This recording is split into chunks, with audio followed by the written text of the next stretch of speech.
The sound of laughter rang through the hallways of Jefferson Elementary, sharp and cruel, the kind that doesn't bring smiles but stings the soul. It wasn't the laughter of children playing or sharing jokes. It was the kind that targeted someone who had never asked for attention, never demanded praise, only respect.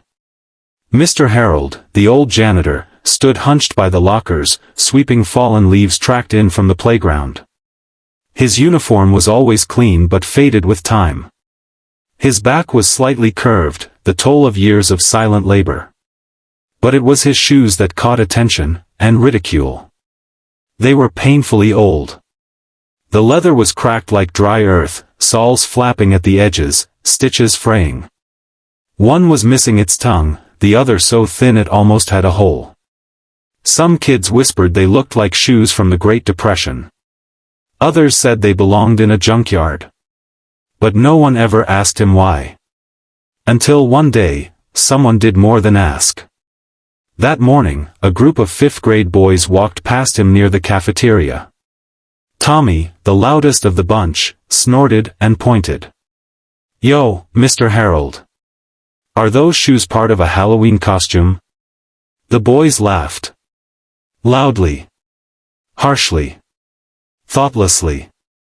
Mr. Harold didn't flinch, didn't glare, didn't defend himself. He kept sweeping. But his hands trembled slightly.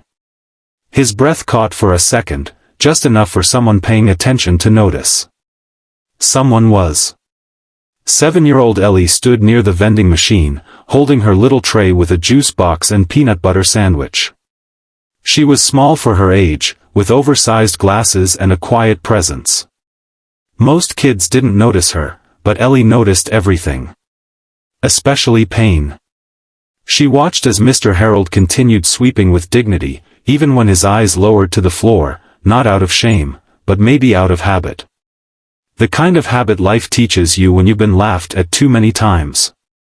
Without hesitation, Ellie walked toward the crowd. She didn't shout. She didn't scold. Her voice was soft, but the weight of her words fell like thunder. Maybe those shoes walked through things your heart never could. Silence. Even Tommy froze, unsure what he just heard. The boys exchanged glances, suddenly uncomfortable. "What did you say?" Tommy asked, frowning. Ellie stepped forward, her tiny hands shaking slightly, but her eyes steady. "I said maybe those shoes look old, because they've carried someone through things far harder than you'll ever understand." No one laughed after that. The hallway, just moments ago filled with mockery, fell into an uneasy quiet. The group slowly scattered. Tommy looked down, embarrassed. Mr. Harold looked up, not at Ellie, but at something deep within her, as if recognizing a soul far older than her years. He tried to say something, but the words got caught in his throat. Ellie smiled gently. "I think your shoes are the strongest I've ever seen." Mr. Harold's lips quivered, then curled slightly. "Thank you, young lady. You don't know what that means to me." But she did. More than he knew. The next day during recess, Ellie brought her grandmother's old sewing kit and a small tin of leather polish in a lunchbox. She found Mr. Harold sitting on the bench behind the gym, sipping from a dented thermos. "Mind if I fix them up a bit?" she asked, sitting beside him with the confidence of someone on a mission. He laughed, a warm, surprised chuckle that hadn't left his chest in years. "These old things? They're too far gone." Ellie shrugged. "I don't think so. I think they just need someone to care." So she sat cross-legged on the pavement, polishing and stitching, humming softly to herself as she worked. Mr. Harold watched her, tears silently falling, not because of the polish, but because of the kindness. Because for the first time in decades, someone didn't look away. As they worked, he began to talk. "I bought these shoes in 1985. Right before I left for war," he said softly. Ellie looked up, stunned. "You were a soldier?" He nodded. "These shoes walked through desert storms, through gunfire, through villages where I had to carry injured children on my back. They held my best friend's blood once. I tried to wash it out, but some things don't ever leave. Ellie paused, eyes wide, tears slipping down her cheek. She touched the shoe more gently now. But they kept me alive, he continued. Even when I didn't want to be. Even when I lost people. Even when I came home to no one. He looked at her then, the first person in years who had looked back with open love.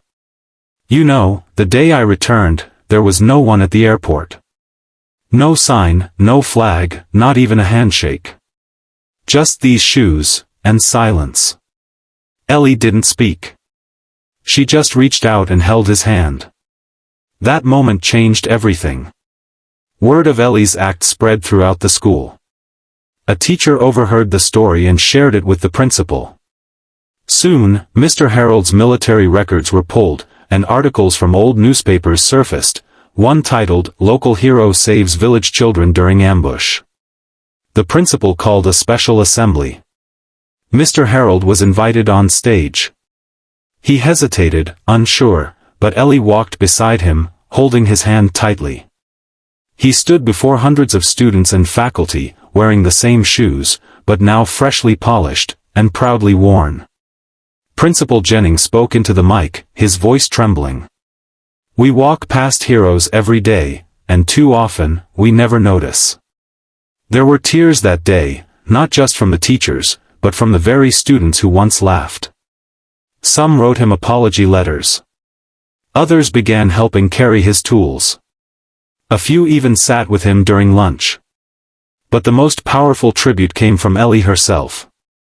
She started a movement called Steps of Kindness. Its message: notice the quiet ones. Ask their story. Honor their journey. She made little cardboard shoe cutouts and had students write messages on them, acts of kindness they had witnessed or done. One day, Ellie left a small folded note in Mr. Harold's locker. It read, "Your shoes didn't just walk through war. They walked straight into my heart. Ellie." He carried that note in his wallet until the day he died. Years passed. Ellie grew up, went to college, studied psychology, inspired by the power of unseen pain and unspoken love. She came back to Jefferson Elementary as a school counselor. On the wall outside her office was a large glass box. Inside, Mr. Harold's shoes, lovingly preserved. Above them, in golden script. These shoes carried the weight of war, the silence of sorrow, and the soul of a hero. Every new student was told the story. Every year, Ellie gathered her class and read aloud Mr. Harold's journey. And every time, at least one child asked, "What made you speak up that day?" She would smile, eyes misty. "Because I saw myself in him. And because sometimes, one sentence, one act of kindness, can rescue a soul that's been quietly fading away. And sometimes, that soul becomes the reason others find their way back to kindness." Heroes don't always wear medals. Sometimes, they wear old shoes and carry the weight of the world in silence, until someone finally sees them.